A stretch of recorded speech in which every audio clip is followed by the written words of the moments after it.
Welcome to another episode of FFF, Football Fans in Finance. I am the host for today, Daniel, resident Arsenal fan. With me is Kevin, Chelsea fan and Manchester United's number one supporter, Lane Atkinson. I should say, always number one supporter, Lane Atkinson. But before we move on in the video, guys, let's remind you guys to like, share, and subscribe and hit that notification bell so you're alerted whenever we upload any new videos. So with most of the leagues pretty much wrapped up from last week, the topic of the last 7 days was European football, within which we had the Champions League finals and we had the Europa League finals. So let's start with the big one. Kevin, you'll have seen Chelsea, your team Chelsea, took the title. Yeah. I'm sure you're very pleased. So we're gonna skip to Lane, right? So Lane, in your opinion, what went wrong for Pep Guardiola? Before we get to Kevin, because Kevin is going to be disgusting for the rest of the year. Not looking forward to it. Well, first of all, hold on. I don't want to have a Kanye West moment, but let's not start with what went wrong. Hold on. Let me talk. So first of all, yes. Congrats to you. Thank you very much, sir. Congrats. I've said it to him several times, but I said it on camera. Congrats to you. Congrats to Chris. Well deserved. Congrats to my barber. Well deserved to all the Chelsea fans out there. It shows at the end of the day what Chelsea get right. Chelsea was a club last year that finished behind Manchester United, albeit by goal difference. They went into the transfer market, they supported the manager, they spent over 200 million, right? Get Kai Havertz, get Timo Werner, get a defender and so on. Still finished behind Manchester United. Hold on. Yeah, fair. But what they did now, they backed the manager, the owner backed the manager, get it wrong, sack him, and they win the Champions League. That is a club that is serious about winning things. And that's a winning mentality of the owner, and that trickled out. So I think what you saw at the end of the day was just good coaching, playing your best players. You had your Kai Havertz on the field, you had your Mason Mount on the field at the same time. Under Lampard, I don't think you saw that often. You tried to get your best players on the field. And I think tactically, Tuchel just stick to what he wants. At the end of the day, Tuchel stick to his general strategy that works, and he will tweak things while the game is going on. Experienced manager know what he's doing. Yeah. And I think at the end of the day, Pep got nervous. Pep lost to him twice. And I was saying in myself that no way Pep will lose to him 3 times. But then when I saw the lineup, and I know everybody will think the same thing, 2 things that stood out to me. The most glaring one was no Fernandinho. Or Rodri. No Fernandinho or Rodri, but more Fernandinho in that game. No Fernandinho, no defensive midfielder against Chelsea is a big side. It's not Newcastle you're playing in the Champions League, it's a big side you're playing. You have to have a defensive midfielder. That's the first thing. And the second thing is that you have an off-form Raheem Sterling to run against Reece James, who is on form. We were saying in the preview that, well, you're going to see Phil Foden against Reece James. And I think if it were Phil Foden, I don't think Reece James would have been so comfortable because he got caught out a couple times early. Yeah, Raheem Sterling got a run around him. Reece James covered or caught up. But if Raheem Sterling had a better first touch, it might have been a different story. Yeah, but that ball from Edison. Yeah. So that was early in the game. I think those 2 things kind of stood out to me. And when he made the changes in terms of taking off Sterling, bringing in Fernandinho, you saw a difference in the game. However, credit to Chelsea. The manager saw that 1 hour before. He commented after the Champions League that he was very surprised and he smiled. He was very surprised that Fernandinho didn't play. And I think that worked very well for him because he know that, especially on the break inside, City is going to have the ball, hold our shape. And you saw that City was very much afraid of Timo Werner, his pace, right?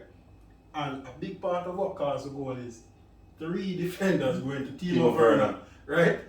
And pulling Timo Werner actually pull them to the right, create a big space in the middle. And Chelsea's player of the year, right, Kevin? Mason Mount. Player of the year. Mason Mount. No. Chelsea's player of the year, right? 2 years running now. Yeah. Club legend. Yeah. In the making. What do you mean by 2 years running?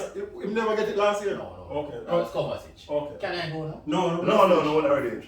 You still get the chance. Jimbo them look up on the Excellent pass. And I mean, it was a good game to watch. I think from that perspective, Pep got it wrong, but I have to admit, Tuchel got it right. Yeah. And Chelsea deserve to win at the end of the day. It's a simple matter, and so I'm going to go to Kevin. In terms of commenting, and I started with Pep, looking at Pep's lineup first, and I said what Pep got wrong, because in my mind, it's two different managers. You have one manager who decided to think at the last minute and make some changes, and it didn't work for him, while you had Thomas Tuchel, who decided, you know what, this is what has been working for me, and I'm going to go with my best side. Kevin. Alright, finally. So there are a couple of things, right? Here we go. So I know we speak about Pep getting it wrong, and him get it wrong. There's no doubt about it that he got it wrong. Starting Raheem Sterling getting it wrong, no defensive midfielder getting it wrong. But I think also, and we spoke about it in the last episode about Pep's tinkering, right? He lost 2 times. He used 2 defensive midfielder and him lose. He used 1 and then decided to try 0. But I spoke about it when I was trying to get Lampard out, right? Outright. So the team need an identity. We did not change our identity. While they might change personnel, you know what the identity was. And we played through at the back, and I must say, some of the players, Ben Chilwell, this is a public apology, right? Ben Chilwell, you played 50 million worth of football that I didn't even know Riyad Mahrez was playing till I see him kick it over the bar. I'm shocked. I never knew that on the field. Careful, Kevin. Ben Chilwell, right? Careful. You win the Champions League, I apologize, right? I apologize. It's anything after this, brother. Not that one. But what I say, see? It's a 50 million of football. So you know, and I heard an analyst said something, and Thomas Tuchel said, and I think it is a accurate summation of the game. He said, City is a much better team than Chelsea. They are farther along on their development, them are better players, understand the system. And he said, but what can happen, you can close the gap over 90 minutes. Mm-hmm. And that's what happened. You know, over the league, you see how far ahead of Chelsea they are, but in that 90 minutes, it seems as if we wanted it more. I can't remember a shot on target from City, right? N'Golo Kante had the game of his life. I still feel like Jorginho was getting beaten too easily in the middle. Mason Mount played the pass of the game, but outside of that, you didn't see him as an attacking threat. What he was doing in terms of closing down the space was very important. You know, he was there and he worked. Timo Werner, we said he should start. We said he would miss chances. He did miss chances, but it was his pace again that created the space. And because even the chances that he created and he missed, you know, you can see that you're saying, boy, you know, if you can get 2 more of these, you know, it's gonna be a problem.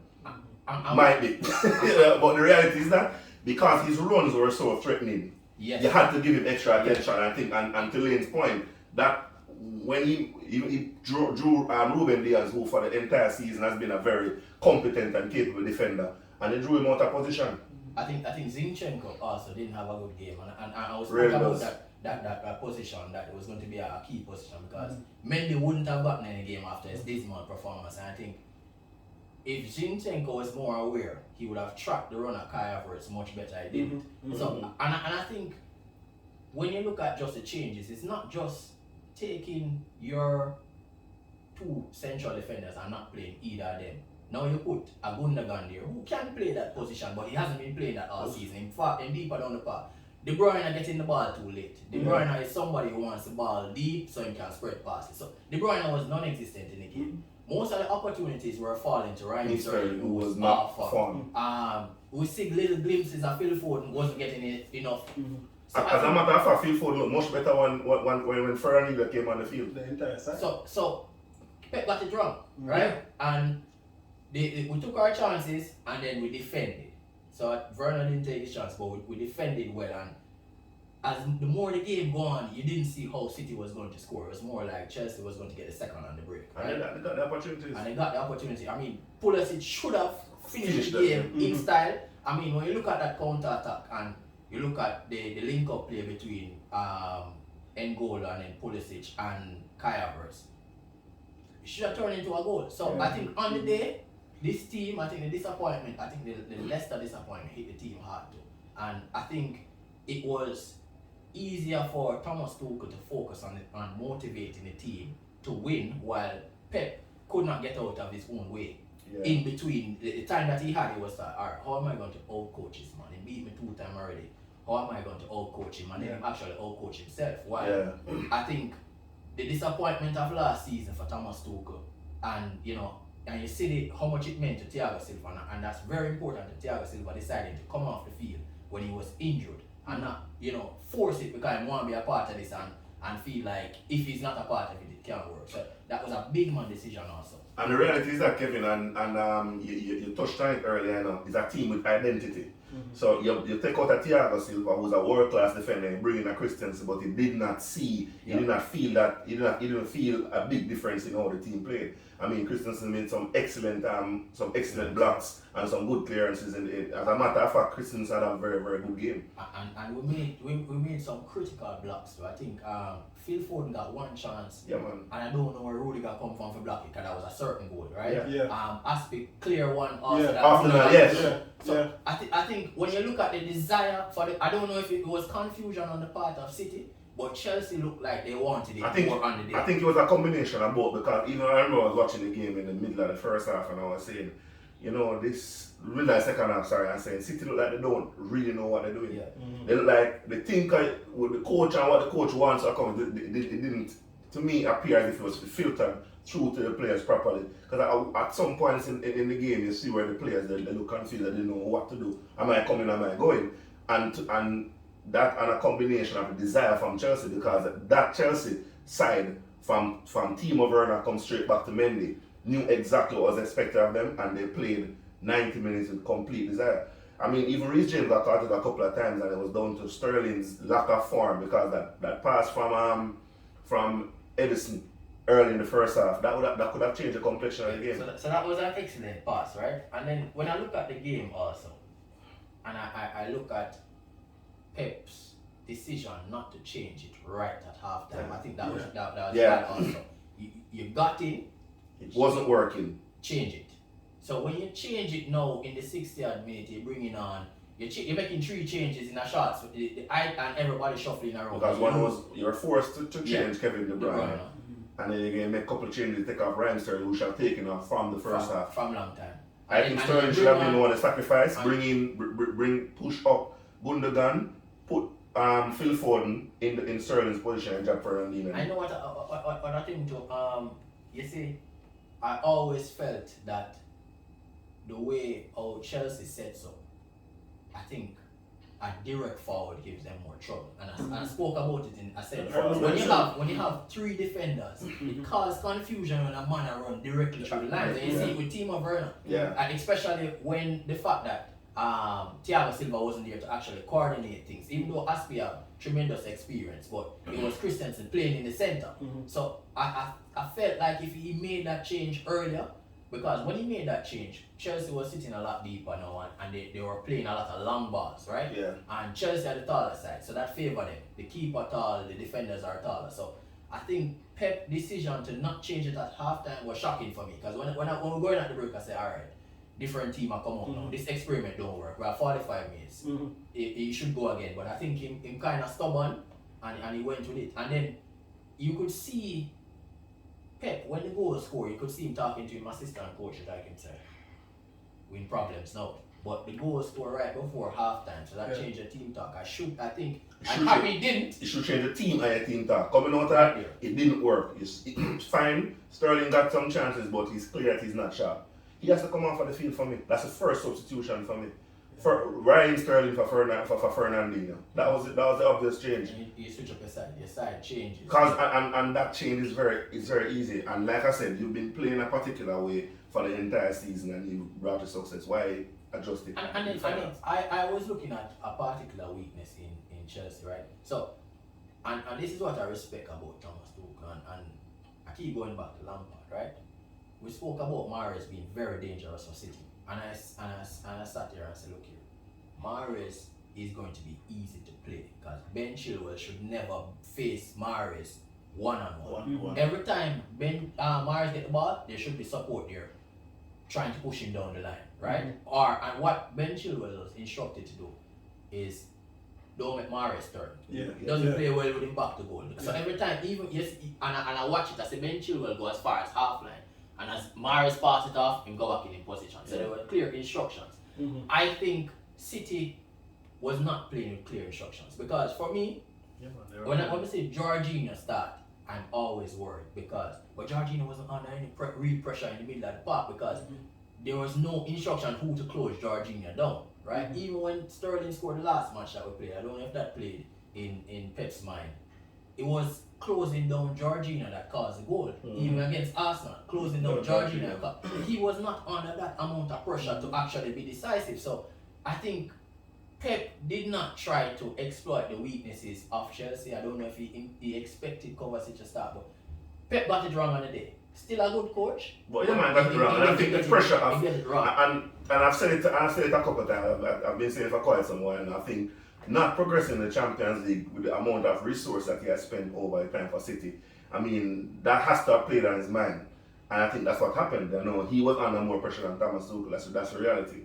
Because Tuchel, having qualified for the Champions League, would have given him a little bit of reprieve. You know, he made the Champions League finals. They come in mid-season, that wasn't an expectation. So he made the Champions League finals. The game was top 4. You have a next season to prove itself. For Pep, even though he is City's coach going forward, because I don't think City can sack him. You know, the pressure he puts on himself because remember, you know, since leaving Barcelona, he has not.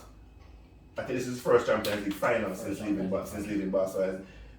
Barcelona, and he coached a very dominant Bayern Munich side, didn't progress well in the Champions League, came to City, and the reality is that Pep has the full financial support of the City ownership. So there's no excuse. So there's a point here that you touch on, I think is very important. So everywhere Pep goes, you know, and everywhere I think he'll go in his career, he'll have the full financial support, and I think that played on his mind. But we talked about this on a show prior about the short-term contracts, right? This man coming and give him 18 months, and the truth is, you always have to present a scorecard at the end of the season. And if the man is never pleased about it, they would have probably let it go. Because Thomas Tuchel is now looking a house in London to rent. He never do that before. So, right? I mean, 6 months, about 6 months. Hold on. The man qualified for Champions League last week and I'm still never look the play and wait till him win. So it put the manager under certain pressure to get a result. But rumor has it that he has been living rent-free in Pep's head. Since January. but yeah, for real, I think there's a pressure on Pep, and I think Pep put the pressure on himself. Yeah. Because he won the league long time, right? Yeah. I think the 2 times when Tuchel beat Pep, I think the 2 sides were weak, and I think City were weaker than Chelsea. I didn't think that was going to play a factor. I think if City play the best team, no matter how good a coach you are, Kevin, somebody beat us, always going to be in your mind. That's the reality. And when it comes to championship, I mean, even in any sport, you take even track and field. A man beat him before now. When the lineup and is beside you in the finals, you know, it's going to be in the mind that, you know, this brother beat me before and he will beat me again. And in his mind, he say, you know what, I beat this brother before and I can beat him again. And I think that is what you beat. I think is the proximity of the 2 defeats. Yeah, very close. Couple weeks. 2 different sides and get beaten 2 times. And you get beaten 2 ways. Yeah, exactly. You got beaten 1-0 where I guess Chelsea dominated possession that game. The next game you have more of the ball. You scored first. And they still lost.